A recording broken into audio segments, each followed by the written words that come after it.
আসসালামু আলাইকুম। শামস মেডিসিন টিপসে আপনাদের সবাইকে স্বাগতম।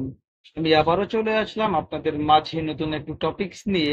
আজকে আমাদের টপিক হচ্ছে গিয়ে ড্যাপোরেক্স 30, যার জেনেরিক হচ্ছে ড্যাপোক্সটেইন।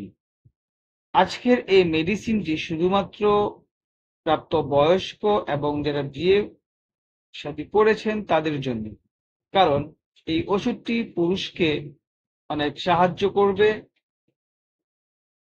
তার যৌন মিলন দীর্ঘায়িত করবে, দ্রুত বীর্যপাত রোধ করবে এবং যৌন তৃপ্তি বাড়াবে। সুতরাং এই মেডিসিন সম্পর্কে বিস্তারিত আলোচনা করা হবে। সুতরাং ভিডিওটি অত্যন্ত গুরুত্বপূর্ণ। যারা আমার চ্যানেলটি সাবস্ক্রাইব করেছেন তাদেরকে জানাই অসংখ্য ধন্যবাদ। যারা চ্যানেলটি সাবস্ক্রাইব করেননি, চ্যানেলটি সাবস্ক্রাইব করে পাশে থাকা বেল আইকনটি বাজিয়ে দিন। চলুন আমরা চলে যাই আমাদের মেন টপিকসে। আমি প্রথমেই বলেছি, আজকে আমাদের যে ওষুধ সেটা হচ্ছে গিয়ে প্রাপ্তবয়স্কদের জন্য এবং বিবাহিত পুরুষদের জন্য। এই ড্যাপোরেক্স 30, যার সক্রিয় উপাদান হলো ড্যাপোক্সিন। ড্যাপোক্সিন প্রাথমিকভাবে পুরুষদের মধ্যে অকাল বীর্যপাত চিকিৎসার জন্য ব্যবহৃত হয়। এই ওষুধটি বীর্যপাতের উপর নিয়ন্ত্রণ বাড়ানো এবং যৌন তৃপ্তি উল্লেখযোগ্যভাবে উন্নত করার জন্য এর কার্যকারিতার কারণে জনপ্রিয়তা রয়েছে। কর্মপ্রক্রিয়া অর্থাৎ এই ড্যাপোক্সিন 30 কিভাবে কাজ করে। ড্যাপোক্সিন সেরোটোনিন ট্রান্সপোর্টারকে বাধা দিয়ে কাজ করে, যার ফলে পোস্ট সিনাপটিক ফাটলে সেরোটোনিনের ক্রিয়া বৃদ্ধি পায়। এই নিউরোট্রান্সমিটার মেজাজ নিয়ন্ত্রণ একটি গুরুত্বপূর্ণ ভূমিকা পালন করে এবং এর উচ্চ মাত্রা বীর্যপাতের বিলম্বে অবদান রাখে। সেবন বিধি অর্থাৎ এই ড্যাপোরেক্স অর্থাৎ ড্যাপোক্সিন 30 আমরা কিভাবে সেবন করব। আপনি বাজারে এই ড্যাপোক্সিন গ্রুপের বিভিন্ন ব্র্যান্ডের মেডিসিন পেয়ে যাবেন। এই ড্যাপোরেক্স 30 সাধারণত 30 মিলিগ্রাম ডোজে নির্ধারিত হয়।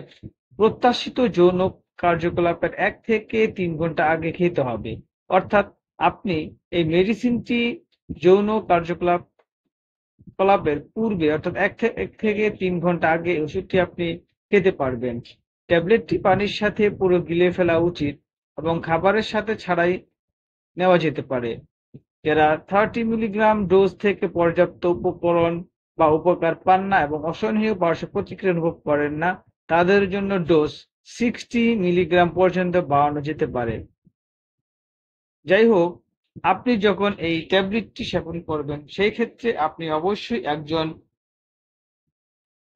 একজন ডক্টরের সাথে আলোচনা করে এই মেডিসিনটি আপনি খেতে পারবেন। ইঙ্গিত অর্থাৎ আপনি এটা কত বছর থেকে কত বছর পর্যন্ত আপনি এই মেডিসিনটা খেতে পারবেন। ট্যাপোক্সিন বিশেষভাবে 18 থেকে 64 বছর বয়সী পুরুষদের জন্য নির্ধারিত হয়, যেখানে অকাল বীর্যপাত নির্ণয় করা হয়। এটি তাদের জন্য উপযুক্ত রয়েছে।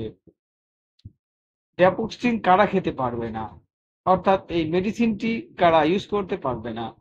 ট্যাপোক্সিন এটি এমন পুরুষদের দ্বারা ব্যবহার করা উচিত না যাদের রয়েছে উল্লেখযোগ্যভাবে হার্টের অবস্থা অর্থাৎ হার্ট ফেলিওর ইত্যাদি বা সঞ্চালন ব্যাধি। শুধুমাত্র প্রয়োজন অনুসারে এই ওষুধটি গ্রহণ করুন এবং 24 ঘন্টার মধ্যে একবারের বেশি নয়। ওষুধ খাওয়ার সময় অতিরিক্ত পরিমাণে অ্যালকোহল গ্রহণ করা থেকে বিরত থাকুন। ড্যাপোক্সিন 30 অকাল বীর্যপাতের চিকিৎসা একটি উল্লেখযোগ্যভাবে অগ্রগতির প্রতিনিধিত্ব করে। পুরুষদের এই সাধারণ যৌন কর্মহীনতা পরিচালনা করার জন্য একটি কার্যকর সমাধান প্রদান করে।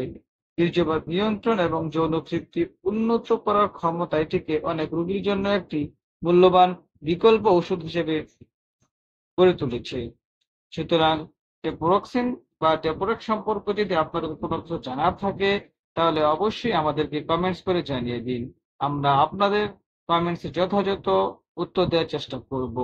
ভিডিওটি সবার সাথে শেয়ার করে দিন। আজ এ পর্যন্তই। আবার দেখা হবে নতুন কোনো টপিকস নিয়ে। সেই পর্যন্ত ভালো থাকুন। খোদা হাফেজ।